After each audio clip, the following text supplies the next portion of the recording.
ഭാഗ്യലക്ഷ്മി ഫെഫ്കയിൽ നിന്ന് രാജിവെച്ചിരിക്കുകയാണ്. കാരണം എന്താണെന്ന് വെച്ച് കഴിഞ്ഞാൽ ദിലീപിന് അനുകൂലമായിട്ടുള്ള വിധി വന്നതുകൊണ്ടാണ് അവർ ഫെഫ്കയിൽ നിന്ന് രാജിവെച്ചത്. ഏത് സമയത്താണെങ്കിലും അവർ നടിക്കൊപ്പം എന്നുള്ള ഒരു സംഭവമാണ് മുമ്പോട്ട് വെക്കുന്നത്. അത് ശരിക്കും പറഞ്ഞാൽ അങ്ങനെ തന്നെ വേണം. ആ നടിയുടെ ഒപ്പം തന്നെയാണ് നിൽക്കേണ്ടത്. ശരിക്കും ഇത് ചെയ്ത കുറ്റവാളികളെ മെയിനായിട്ടുള്ള ആളെ പുറത്ത് കൊണ്ടുവരണമെന്ന് നമ്മളും പറയുന്നത്. പക്ഷേ കോടതി വിധി വന്നപ്പോൾ ദിലീപിന് അനുകൂലമായിട്ടുള്ളൊരു വിധി വന്നതിന് ശേഷമാണ് ഇവർ ഫെഫ്കയിൽ നിന്ന് രാജിവെച്ചത്. ദിലീപിന് അനുകൂലമായിട്ടൊരു വിധി വരുമ്പോൾ ഇവർക്കും മനസ്സിലാവത്തില്ലേ. അപ്പം പുള്ളിക്കെതിരെ തെളിവില്ലാത്തത് കൊണ്ടാണ് മെയിനായിട്ടുള്ള റീസൺ എന്ന് പറഞ്ഞാൽ പുള്ളിക്കെതിരെ തെളിവില്ല. അപ്പം ഇതെല്ലാം നമ്മൾ അറിഞ്ഞത് ന്യൂസിൽ നിന്നാണ്. അപ്പം ഇത്രത്തോളം ഈ കാര്യത്തിനോട് ഇൻവോൾവ് ആയിട്ട് നിൽക്കുന്ന ഒരാൾക്ക് ഇതൊക്കെ പെട്ടെന്ന് അറിയാൻ സാധിക്കുന്നതെന്നാണ് ആണല്ലോ. അതെ.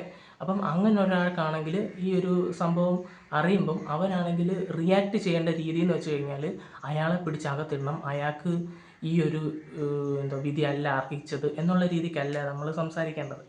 പക്ഷേ ഇവർ സംസാരിച്ചതൊക്കെയും ഈ വിധിയാണെങ്കിൽ ഭയങ്കരമായിട്ട് ശരിയായില്ല ഈ വിധി എന്നുള്ള രീതിക്കാണ് ഇവർ സംസാരിച്ചിരുന്നത്. ശരിക്കും പറഞ്ഞു കഴിഞ്ഞാൽ ഇപ്പം ഇനിയും ഒരു സമയത്ത് ഈ ഒരു വിധി ഇപ്പോൾ ദിലീപിനെതിരായിട്ടുള്ള ഒരു തെളിവുകൾ കിട്ടിയെങ്കിൽ ഉറപ്പായിട്ടും ദിലീപ് കുറ്റക്കാരനാണെന്ന് കോടതി തെളിഞ്ഞു കഴിഞ്ഞാൽ എല്ലാവരും ഇവരുടെ ഭാഗത്ത് തന്നെ നിൽക്കും. അങ്ങനെയാണ് വേണ്ടത്. നമ്മളും അങ്ങനെ ചെയ്യത്തുള്ളൂ. പക്ഷേ ഇപ്പം നിലവിലാണെങ്കിൽ പുള്ളിയെ വെറുതെ വിട്ടു. അപ്പം നമ്മൾ കോടതി എന്ന് വെച്ച് കഴിഞ്ഞാൽ കുഞ്ഞുകളിയല്ലല്ലോ. അവർ ചുമ്മാതെ ഒരാളെ വെറുതെ വിടത്തില്ല. നമ്മളിതിനു മുമ്പ് പല കേസുകളും നമ്മൾ കണ്ടിട്ടുള്ളതാണ്. ഒരിക്കലും വെറുതെ വിടത്തില്ല. അവർ പക്ക തെളിവുണ്ടെങ്കിൽ മാത്രമേ അതിന്, തെളിവില്ലെങ്കിൽ പിന്നെ ഒന്നും നമുക്ക് വിശ്വസിക്കാൻ പറ്റത്തില്ല. ഇല്ലേ, നമുക്ക് ഒരു കാര്യങ്ങളും അങ്ങനെ വിശ്വസിക്കാൻ പറ്റത്തില്ല. അപ്പോൾ ഈ ഒരു കാര്യത്തിലും അങ്ങനെ തന്നെയാണ് സംഭവിച്ചിരിക്കുന്നത്.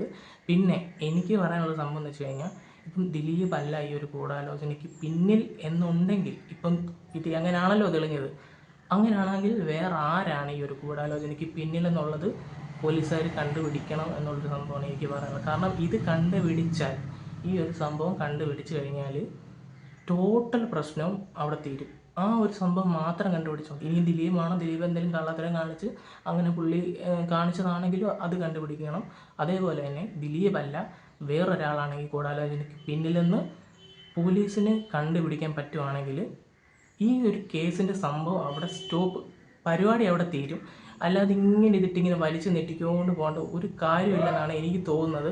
ഒരു കൂട്ടം ആൾക്കാർ ദിലീപിനെ സപ്പോർട്ട് ചെയ്തു, ഒരു കൂട്ടം ആൾക്കാർ ഈ ഒരു നടിയെ സപ്പോർട്ട് ചെയ്യുന്നു. ഇങ്ങനെ പോവുകയാണെങ്കിൽ ഇതിങ്ങനെ പൊക്കോണ്ടേ ഇരിക്കത്തുള്ളൂ.